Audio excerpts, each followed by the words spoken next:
কি হয়েছে সীতা?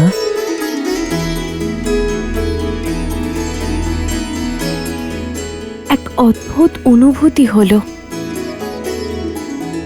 কারোর ডাক শুনলাম আমি ত্রিজটা।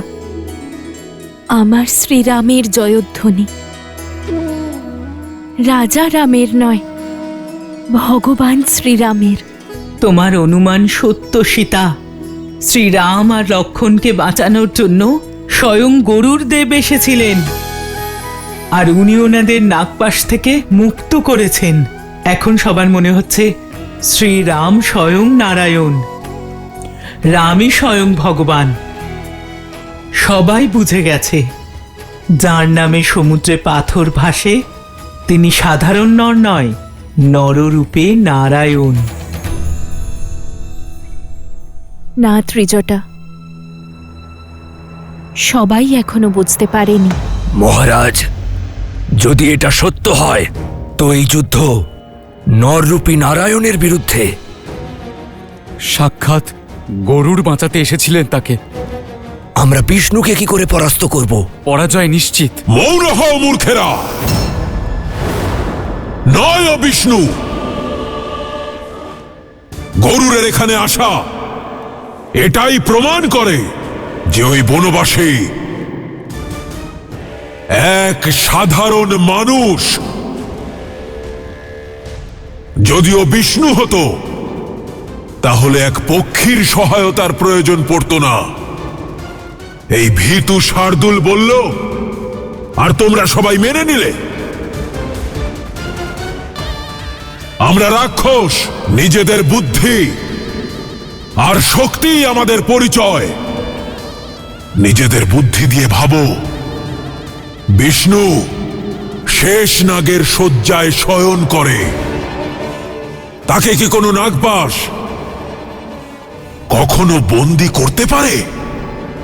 আর যদি এই নর নারায়ণের অবতার হয়েও থাকে, তাহলেও এক সাধারণ নর, যাকে আমার ইন্দ্রজিতের বাণ ধরাশায়ী করেছিল, পাশে আবদ্ধ করেছিল।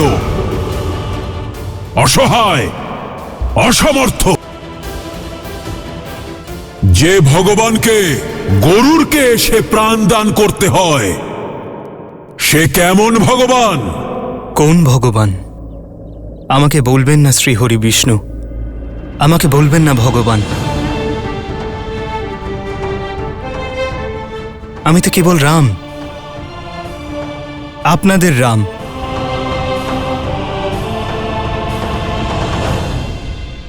মিত্রগণ, আমার বানর বীরেরা, আমি জানি আপনারা সকলে আমাকে খুব বিশ্বাস করেন, আমাকে একজন মানুষের থেকে অধিক মনে করেন,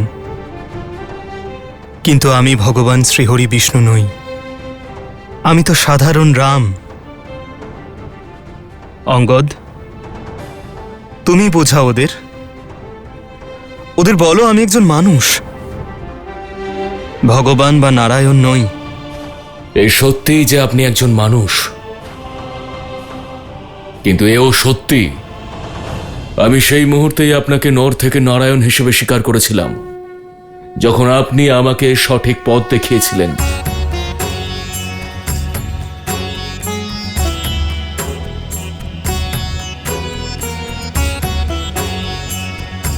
এই কেমন অদ্ভুত ভাব! বিভীষণ, আপনি বোঝান ওদের,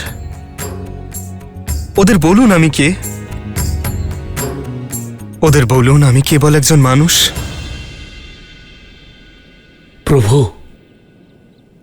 একজন ভক্ত কি করে জানবে ভগবানের লীলা?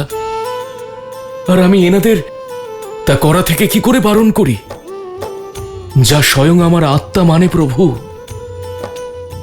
আর আমি সেই দিন থেকেই আপনাকে ঈশ্বর রূপে স্বীকার করেছি, যেদিন আপনি আমাকে আপনার চরণে ঠাঁই দিয়েছিলেন প্রভু।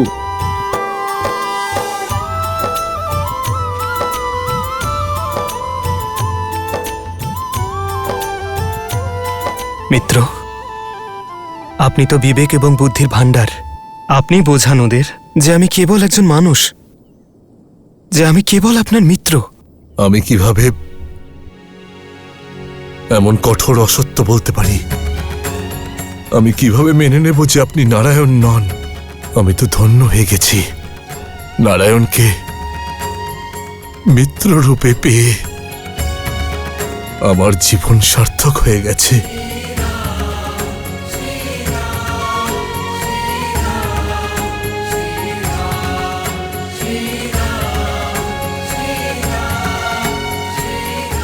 প্রভু, আজ সত্যটা আমাদের সকলের সামনে এসে গেছে শ্রীরাম, যে আপনিই বিষ্ণু।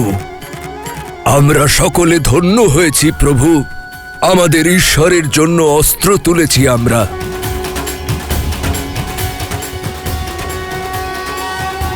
জয় শ্রীরাম, জয় জয় শ্রীরাম, জয় শ্রীরাম, জয় শ্রীরাম, জয় শ্রীরাম।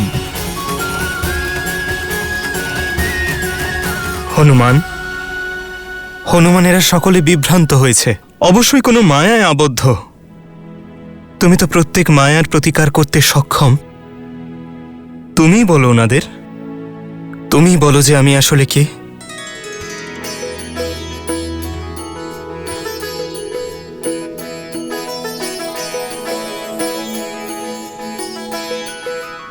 প্রভু, আমি অবধ বানর। আমি কি করে জানবো যে আপনি কে? আমার কাছে তো আপনি প্রথম থেকেই আমার প্রভু শ্রীরাম ছিলেন আর সর্বদাই থাকবেন। আপনি তো আমার ভগবান, আর এটাই সত্য। জয় শ্রীরাম।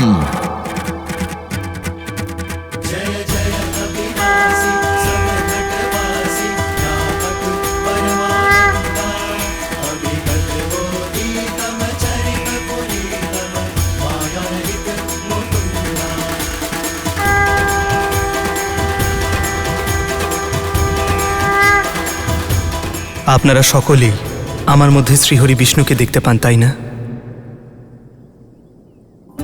কিন্তু সত্য তো হলো এই যে এখানে উপস্থিত সকল বানরের মধ্যে প্রত্যেক মানুষ, প্রত্যেক প্রাণীর মধ্যে শ্রীহরি বসবাস করেন। আমাদের প্রতিটি নিঃশ্বাস, প্রতিটি কর্মের মধ্যে নারায়ণ আছেন। আমাদের ভাব যদি ধর্মের হয়, সে অর্থে আমি যদি বিষ্ণু হই,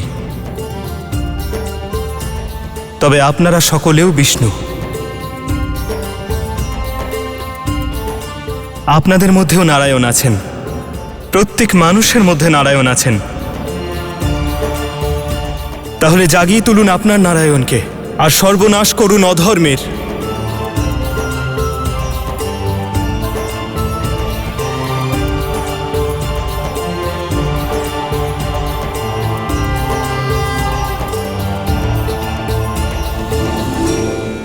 যে ধর্ম আর সত্যের পথে চলে, সেই শুধু নারায়ণকে দেখতে পায়, শ্রী বিষ্ণুকে দেখতে পায়। আর যার চোখে অধর্ম আর অহংকারের আবরণ আবৃত থাকে, সে নারায়ণকেও নর ভেবে বসে, এক তুচ্ছ মানুষ মনে করে। কান খুলে আমার কথা শুনে নাও আর নিজেদের মনে গেঁথে নাও। ওই বানরেরা ওই বনবাসীর সম্পর্কে যাই ভাবুক, আমার দৃষ্টিতে ও কেবল এক নর, এক সাধারণ নর। আর তোমরা সবাই এটা খুব ভালো করেই জানো যে সমুদ্র মন্থনের সময় থেকেই বিষ্ণু আমাদের রাক্ষসদের সব থেকে বড় শত্রু হয়ে উঠেছে। আর আজ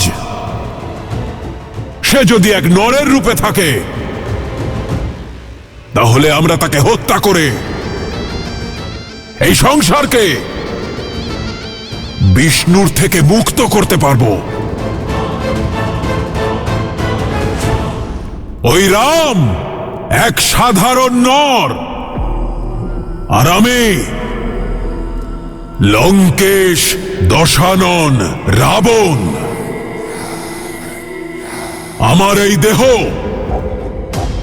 সহস্র বর্ষের তপস্যা, যুদ্ধ আর বরদানের দ্বারা অজেয়, অমর। এই সংসারে কেউ আমাকে মারতে পারবে না। রাক্ষস আমি।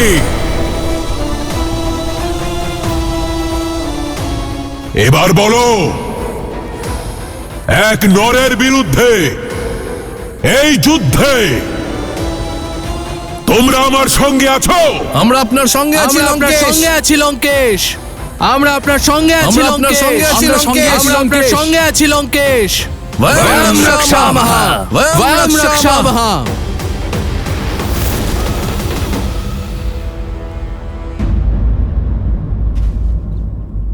যে বানরেরা বনে থাকে আর সংসার যাদের উদ্ধত বলে, যাদের সাথে সবাই সম্পর্ক রাখতে ঘৃণাবোধ করে, তাদের মধ্যে হরি শুধুমাত্র শ্রী হরি দেখতে পান। প্রভু, এবার আপনি আমাদেরও সুযোগ দিন আপনার মধ্যে আমাদের ভগবানকে দেখবার, এই যুদ্ধের শেষ পর্যন্ত আপনার সেবা করবার।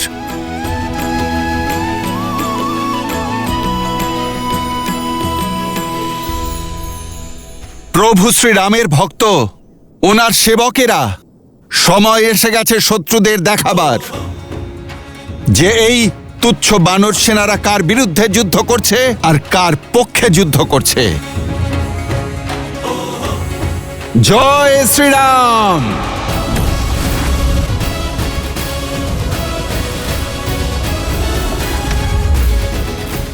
জয় শ্রীরাম। জয় শ্রীরাম। জয় শ্রীরাম। জয় শ্রীরাম। জয় শ্রীরাম। জয় শ্রীরাম। জয় শ্রীরাম। জয় মনে হয় ওই বনবাসী পুনরায় আঘাতের জন্য উৎসুক। ধূম্রাক্ষ, আদেশ করুন লঙ্কেশ।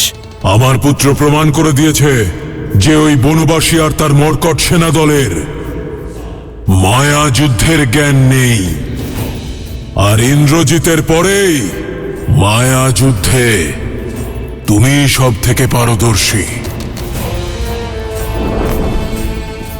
যাও, অতিথিদের স্বাগত জানাও। যথা আজ্ঞা লঙ্কেশ। মনে রেখো, যদি রামকে না পারো, ওর কোনো সেনাপতিকে অবশ্যই বধ করে আসবে, যাতে নিজেকে নারায়ণ বলে প্রচার করা ওই বনবাসীর আর ওর মর্কট সেনাবাহিনীর বিশ্বাস ভেঙে যায়। ওদের এটা ভাবতে হয় যে কেমন ভগবান যে নিজেকেই রক্ষা করতে পারে না। যাও, সবাই যাও।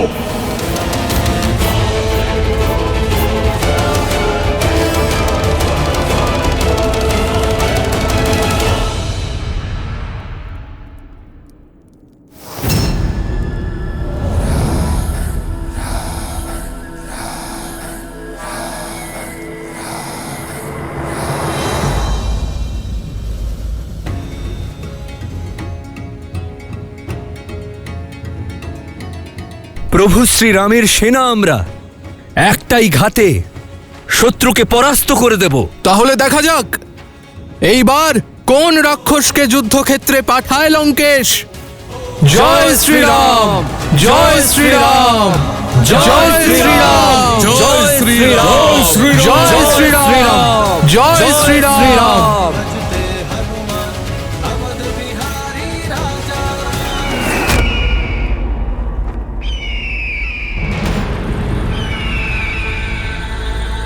পাখিদের এইভাবে ওরা শুভ সংকেত নয়, এই যে অমঙ্গলের বার্তা। জয় শ্রীরাম। জয় শ্রীরাম। জয় শ্রীরাম। যুদ্ধ যখন রাবণের পক্ষে লড়া হয়, তখন একটাই সংকেত দেখা হয়, লঙ্কেশের সংকেত। আর উনি যুদ্ধ করতে বলেন, ভয়ম রক্ষাম, ভয়ের জন্য ভয়ঙ্কর আমরা। আমরা রামের রুদ্র, শঙ্কর আমরা, জয় শ্রীরাম! শ্রীরাম আক্রমণ!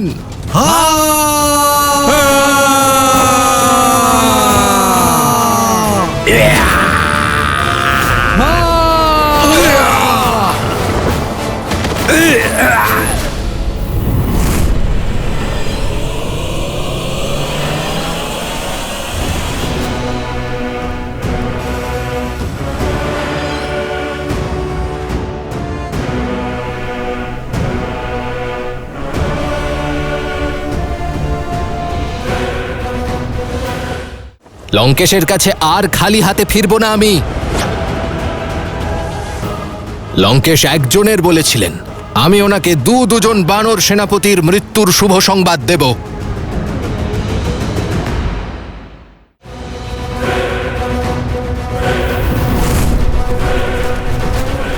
এরা দুজন তো তারাই যারা রামের জন্য সেতু নির্মাণ করেছিল।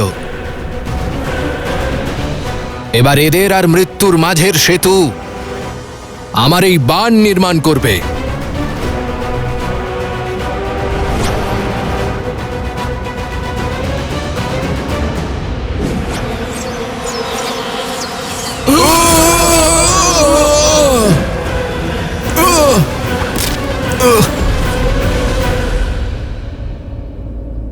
প্রভু, রাবণ জানে যে বানরেরা মায়াযুদ্ধে কুশল নয়, সেই জন্য আমাদের মনোবল ভঙ্গ করতে আবারও কোনো মায়াবীকে পাঠিয়েছে ও। কিন্তু আমি আমার বানর বীরেদের মায়ার হাতে কালের গ্রাস হতে দেব না। প্রভু, ও চাইছে যে আপনি ওর সামনে যান। প্রভু, আপনি আমাকে অনুমতি দিন। ওই রাক্ষসদের ওদের ভাষাতেই উত্তর দিতে আপনার এই দাস শিখে গেছে। প্রভু, প্রভু, আপনি আমায় অনুমতি দিন।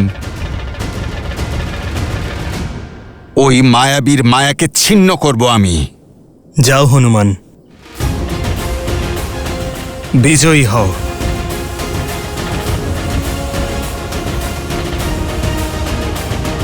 জয় শ্রীরাম।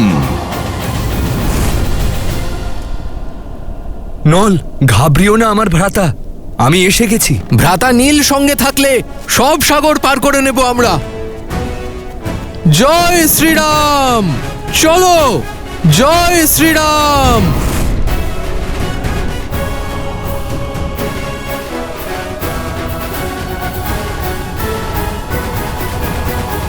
যদি রামকে না পারো তাহলে ওর কোনো সেনাপতিকে অবশ্যই বধ করে আসবে। লঙ্কেশের কাছে আর খালি হাতে ফিরবো না আমি।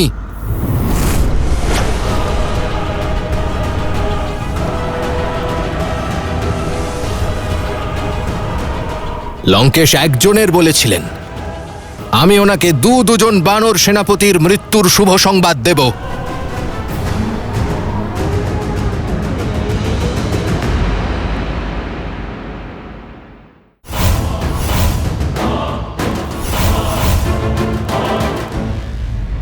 চারিদিকে শুরু হলো আর্তচিৎকার যখন রণভূমিতে পৌঁছল লঙ্কেশের প্রধান অস্ত্র কুম্ভকর্ণ। আমি জানতে চাই, কি আছে তোমার মনে? আমার মনে হয় যে যুদ্ধভূমিতে ধূম্র রাক্ষস একা টিকতে পারবে না। এটা আমার প্রশ্নের উত্তর নয়। আমি জানতে চাই যে এই যুদ্ধ নিয়ে কি মত আমার সেনাপতির। ক্ষমা করবেন মহারাজ, আমার মত এটাই যে এই যুদ্ধ থামানোর জন্য সীতাকে ফিরিয়ে দেওয়া। যদি তোমার জায়গায় অন্য কেউ এই কথাটা বলতো, আমি তার জিভ কেটে নিতাম। এইভাবে সীতার নাম নেওয়া প্রমাণ করে যে তুমি তোমার বুদ্ধি এবং সাহস হারিয়ে ফেলেছ। তুমি কেবল আমার আত্মীয় নও, লঙ্কার সেনা দলের সেনাপ্রধান। এমন কথা বলতে তোমার লজ্জা হলো না? মহাবলী প্রহস্ত, যার বুদ্ধি আর রণনীতি প্রসিদ্ধ, ত্রিলোকে মহাবলী প্রহস্তর রণনীতি নিয়ে প্রশংসা হয়, এমন কথা বলতে তোমার এতটুকু লজ্জা করলো না? কোথায় গেল তোমার রণনীতি? কোথায় গেল তোমার সাহস? নাকি ওই মূর্খ বানরদের মতোই তুমিও যুদ্ধ করতে চাও, বুদ্ধি প্রয়োগ না করেই?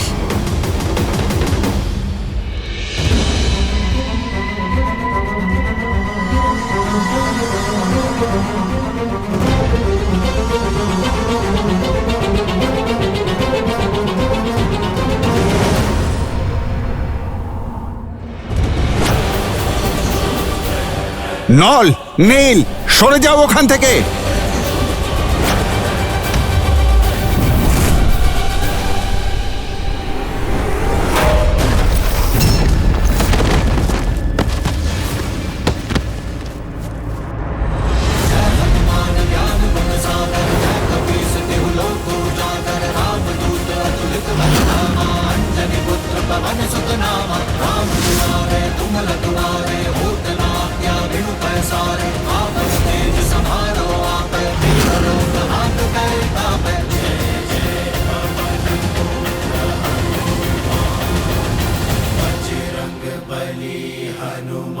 মহাবলী প্রহস্ত তুমি, যে আমার সঙ্গে কাঁধে কাঁধ মিলিয়ে সহস্র যুদ্ধ লড়েছে। বলো আমাকে তোমার রণনীতি, প্রমাণ করো আমাকে যে তুমি হলে সেই রাক্ষস যে নিজের পুত্রের মৃত্যুর প্রতিশোধ নিতে চায়। একটা যুক্তি আছে।